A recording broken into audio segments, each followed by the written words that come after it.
आदिवासी बचाओ महारैली जो है अब पूरी तरह से शुरू हो चुकी है और वहीं कहीं ना कहीं मोरहाबादी मैदान के समक्ष जो है पूरे आदिवासी लोग यहाँ पे मौजूद हो चुके हैं। हमारे साथ गीता श्री मैडम जी हैं, हम उनसे जानेंगे कि क्या कुछ कहना है उनका और जो है लगातार ये आदिवासियों के हित में भी लड़ती आई है, वहीं कहीं ना कहीं क्या कुछ कहना है इनका वहीं जानेंगे। क्या कुछ कहेंगे मैम, आज से जो है आदिवासी बचाओ महारैली जो है शुरू हो गई और कहीं ना कहीं आदिवासियों का महाजुटान जो है यहाँ पे मोरहाबादी मैदान के समक्ष देखा जा रहा है। निश्चित रूप से देखिए, आदिवासी जो इस देश का असली मालिक रहा है, मूलवासी रहा है, जिसने इस देश में व्यवस्थाएं बनाई, अपने समाज को संचालित करने के लिए जो व्यवस्थाएं बनाई, वो सब जो आज के इस समय में जो है बिल्कुल धूमिल होता हुआ नज़र आ रहा है। हम लोगों को, हमारे पुरखों ने हमारे जल जंगल ज़मीन को बचाने के लिए कई क्रांतियां की।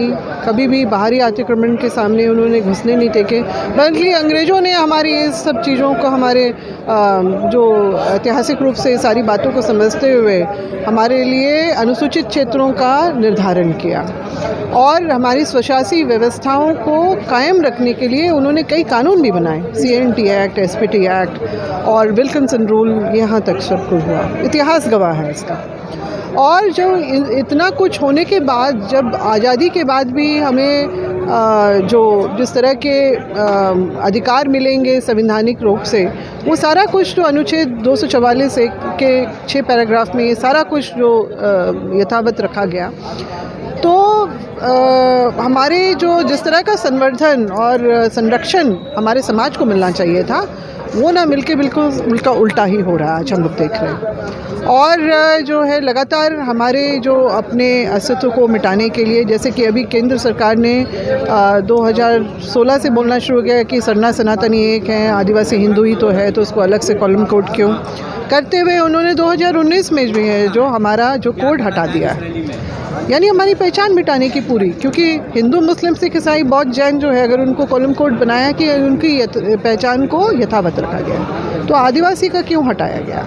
वो इसलिए क्योंकि वो हमारा जबरन हिंदूकरण करके हमारी पहचान को समूल रूप से नष्ट करना चाहते हैं, हमारे संवैधानिक कार्यों को भी मिटाना चाहते हैं। जी मैडम, कहीं ना कहीं कुर्मी और तेली जाति को भी जो है ST बनाने की बात कही जा रही है, तो क्या लगता है मैम, ये दबाव है जो बनाया जा रहा है? निश्चित रूप से ये बेमानी और बेबुनियाद दबाव जो है, एक राजनीतिक दबाव जो है, वो इसलिए बेमानी बेबुनियाद इसलिए कहा क्योंकि इनका जो है सारा जो सांस्कृतिक और जो पारंपरिक और इतिहास जो है आदिवासियों से कहीं से भी मेल नहीं खाता है। और इनका अगर नस्ल भी है वो इंडो आर्यन का ही बनता है। आदिवासियों की 3 नस्ल हैं, जो एक तो प्रोटो ऑस्ट्रेलाइड ऑस्ट्रिक भी कही जाता है, और जो द्रविडियन और मंगोलाइट्स, ये 3 जो है रेस वो मुख्यतः हमारे इस देश में है। तो इनका जो दावा 2000 में जब झारखंड अलग राज्य बना, 5वीं अनुसूची का दर्जा मिला, आदिवासी राज्य जब इसको पहचान मिली, तब से इन्होंने इसका जो अपने राजनीतिक फायदे को देखते लाभ लेने के लिए इन्होंने ये दावा पेश किया। क्योंकि झारखंड बनने से पहले तक इन्होंने इस तरह का कोई भी अपना जो है ऐतिहासिक रूप से भी अपनी जो है समानताएं हमारे साथ कभी भी बनाने की कोशिश नहीं की, बल्कि हमें हे दृष्टि से देखा, अपने से नीचा समझा, छुआछूत किया, अत्याचार तक हुआ।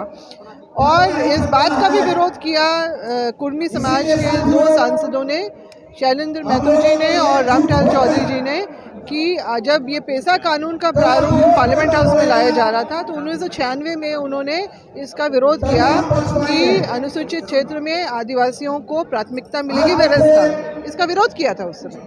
सुप्रीम कोर्ट तक भी चले गए थे लोग। मगर जब 4 साल बाद जब झारखंड बनता है, तो क्यों कर इन्होंने ये मांग अपनी उठाई? कहीं ना कहीं शुरुआत हो चुकी है, आप सरकार से लगातार मांग कर रहे हैं कि आदिवासी बचाओ को लेकर के उसमें न्याय करें। मैम, अगर इस पे सरकार गौर नहीं करती तो आगे की जो रणनीति होगी आप लोगों की? रणनीति क्या, लोकतांत्रिक व्यवस्था में तो वोट का ही राजनीति चलता है ना। जो वायदे किए थे वो पूरे नहीं होंगे तो हम जवाब भी उसी तरह से देंगे। अगर हमारे खिलाफ में काम होगा तो समाज उसका जवाब भी उसी तरह से ही देगा। तो हमारी अगली रणनीति यही है आज जो यहाँ पर जितने भी लोग यहाँ पर मौजूद हैं, जो मंच या मंच के बगल बगल यहाँ पर मैदान में आपको दिखाई दे रहे हैं, ये झारखंड के विभिन्न कोनों से स्वेच्छा से आए हुए लोग, अपनी व्यवस्था में आए हुए लोग हैं सभी। और साथ ही साथ हमारे पड़ोसी राज्य पश्चिम बंगाल, छत्तीसगढ़, उड़ीसा से भी ऐसे आदिवासी समुदाय के लोग यहाँ पर उपस्थित हुए, जो कहीं ना कहीं अपने आप को उपेक्षित और ठगा हुआ महसूस कर रहे हैं। तो कुर्मियों का जो ये दावा है वो बेबुनियाद है, इसलिए कि आदिवासी नहीं, ये तो अपने आप को क्षत्रिय उसमें जाति का मानते रहे हैं कि शांति के समय खेती करते हैं हम, और जब युद्ध होता रहा है मतलब कि ऐतिहासिक रूप से, तब हम अपना जो क्षत्रिय बन कुर्मी क्षत्रिय महासभा भी इनका जो है 20वीं शताब्दी से चलता रहा है, कायम हुआ, गठित रहा है। और क्या कारण है कि हमारे जो है इस राज्य के जो कदावर कुर्मी नेता रहे, टेकलाल महतो जी के सुपुत्र जयप्रकाश पटेल क्यों लिखते हैं? सरदार वल्लभ भाई पटेल तो हमारे पूर्वज नहीं थे, और शिवाजी महाराज भी हमारे पूर्वज नहीं थे। राम टहल चौधरी जी ने यहाँ पर रांची राजधानी में ही बूटी मोड़ में 2007-8 में उनकी मूर्ति क्यों स्थापित की? वो हमारे पूर्वज तो नहीं थे। देखिए, मुख्य रूप से आदिवासी समन्वय समिति के द्वारा आदिवासी बचाओ महारैली का आयोजन किया गया है। इसमें मुख्य रूप से केंद्र सरकार और राज्य सरकार कुर्मी जाति को आदिवासी बनाना चाहती है, और आदिवासियों को जो हक अधिकार है, उसका जमीन, उसका नौकरी, पंचायती राज व्यवस्था का आरक्षण, ये तमाम चीजों को लूटना चाह रहे हैं लोग। इसके खिलाफ है। दूसरा कि इस राज्य में CNT एक्ट SPT कानून है, उसके बाद भी आदिवासी की जमीन सादा कागज में लूटी जा रही है और कानून का पालन नहीं हो रहा है। तो कैसे हमारे जमीन को बचाया जाए? आदिवासी गैर आदिवासियों के द्वारा आदिवासी महिला को पहली, दूसरी, तीसरी पत्नी के रूप में रखकर हमारा जमीन, हमारी पंचायत राज का आरक्षण, नौकरी का आरक्षण, ये तमाम चीज को लूटी जा रही है। अभी जो है हमारा धार्मिक पहचान का जो सवाल है, उसमें आप देख रहे हैं हिंदू मुस्लिम को आज तीसरा हमारी जनसंख्या है, लेकिन हमको धार्मिक पहचान नहीं है। जनगणना पत्र में हमारा अलग धर्म कॉलम नहीं है।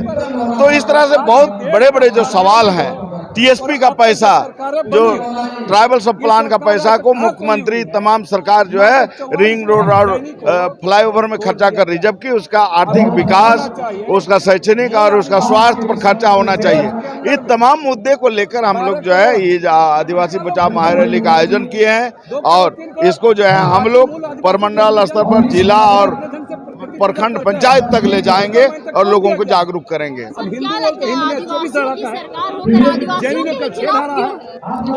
देखिए, आदिवासियों का तो अगर देखिएगा 22 साल में तो 17 साल तक आदिवासी मुख्यमंत्री रहे, 17 साल। उसके बाद भी आदिवासी सवाल जो है, जिस उद्देश्य से झारखंड राज्य की कल्पना की गई थी, जिस उद्देश्य सपना देखा गया था, उसमें एक भी कोई पूरा होते हुए नजर नहीं आ रहा है। इसलिए लोग आक्रोशित हैं। लोग अपने पैसे से इस आंदोलन में आए हैं, कोई पैसा तो लगाया नहीं है, तो लोग खड़ा हो रहे हैं। निश्चित रूप से जो भी सरकार, जो भी पार्टी हमारे खिलाफ काम करेगी, उसके खिलाफ जनता जाएगी और चुनाव में उसको सबक सिखाएगी। सरकार अगर अभी इस पे गौर नहीं करती तो आगे की रणनीति, अगला कदम क्या होगा? निश्चित रूप से हम लोग जागरूक करेंगे लोगों को, और उसका वोट का महत्व, जन का वोट का सब महत्व समझाएंगे। और लोकतंत्र में जनता ही मालिक होती है, भगवान होती है। क्या कुछ कहेंगे कुर्मी और तेली जाति को? क्या लगता है दबाव की वजह से उनको ST बनाने की बात की जा रही है? देखिए, कुर्मी को आदिवासी बनने का तो फिर पक्ष में हम लोग नहीं है, क्योंकि कुर्मी जो भी है झारखंड के, खासकर मैं उससे अपील करना चाहूँगा कि आप हमारे भाई हैं, हमारा दुश्मन नहीं है, तो आप हमारे साथ चलें और आप अपने अधिकार की बात करें और हमसे सहयोग करें, हम आपको सहयोग करेंगे। लेकिन आप अगर आदिवासी बनने की बात करेंगे तो श्वेता एक आदिवासी और जो कुर्मी भाई है, एक बीच में एक बहुत बड़ा खाई हो जाए, कभी पटने का काम नहीं होगा। तो कहते हैं कि आपसी लड़ाई छोड़ करके, आदिवासी बनने की बात छोड़ करके आप अपने अधिकार की बात करें, उसके लिए आंदोलन करें, तो हम उसके साथ देने को तैयार हैं। क्या लगता है चुनावी मुद्दों में आने से पहले जो सरकार है काफ़ी तरह के वादे करती थी लोगों से, लेकिन अब कहीं ना कहीं वो हर एक वादे से मुकरती भी नजर आ रही है, और वही कहीं ना कहीं आदि बचाओ महारैली की जंग जो है आप लोगों द्वारा छिड़ चुकी है? देखिए, आदिवासी बचाओ महारैली तो शुरू से आदिवासी लड़ा है। इतिहास गवाह है कि आदिवासी शुरू से लड़ा था, लड़ा है और लड़ता रहेगा। क्योंकि आदिवासी के इतने सारे जल जंगल जमीन है, आरक्षण है, अधिकार है, उस सभी को बचाने के लिए शुरू से ही आदिवासी लड़ा है। और मैं ही कहना चाहता हूँ कि आदिवासी लड़ेगा तभी बचेगा। आगे की आप लोग की रणनीति क्या है? आज यहाँ से हम लोग एक शपथ लेके जाएंगे और जो भी शपथ लेके जाएंगे हम लोग यहाँ से समझिए कि उसको हम लोग गांव-गांव तक पूरा करने का बात करेंगे। विजुअल के माध्यम से आप देख सकते हैं कि काफ़ी महिलाएं जो है अलग अलग जगहों से आई हुई। तो हम महिलाएं से जानेंगे कहाँ से आए हैं आप? हम बंसरी से आए हैं। बसरी से आए हैं। क्या कुछ मांग कर रहे हैं सरकार से आप लोग? सरकार से यही मांग कर रहे हैं हम लोग कि हम लोग आदिवासी हैं। आप लोग आदिवासी और आप लोग को आपका अधिकार। और कहाँ से आई हैं लोग और कब तक? हम लोग बुरू प्रखंड से आए हैं और 6-7 प्रखंड से आए हैं। हम लोग पंचायत से भी आए हैं। हम लोग सरकार से अपनी मांग के लिए हम लोग आए। तो जैसा कि आपने सुना कि अलग अलग जगह से आई हुई हमारे साथ और भी महिला मौजूद। आप हाथ में क्या कुछ पकड़ कर है? हाथ में क्या पकड़े हैं? ढलमुंगरा। अच्छा, इसका अर्थ क्या होता है? इसका मतलब क्या होता है? आदमी के मारने के लिए। अच्छा, क्यों लेकर क्यों आए हैं आप? हमें अच्छी करके ले लिया। एक दिखा रहे कि हम आदिवासी है, हमें अधिकार मिलना चाहिए। जी। ढेला फोड़ गया। अच्छा, खेती बाड़ी में ढेला फोड़ गया। जी। तो आपकी ये पहचान है? हाँ, पहचान। क्या नाम हुआ आपका? मोनू देवी। मोनू देवी। कहाँ से आई हैं आप? बसरी से। तो जैसा कि आपने सुना कि अलग अलग जगहों से महिलाएं, वहीं हमने कहीं और भी नेता मंत्रियों से बात की। उन लोगों का कहना है कि सरकार जो है वोट की वजह से तरह तरह के वादे करती है और कहीं ना कहीं जो है मुकरती हुई नजर आती है। अगर सरकार इस बात को नहीं मानती है तो जो है लोकतंत्र का ये देश है और कहीं ना कहीं सरकार को ये जो वादे हैं अपने वो पूरे करनी ही पड़ेगी, अन्यथा सरकार को ये लोग जो है उखाड़ फेंकने का भी काम करेंगे। ऐसे ही ताज़ा तरीन खबरों के लिए बने रहे झारखंड न्यूज़ 9 के साथ नेहा।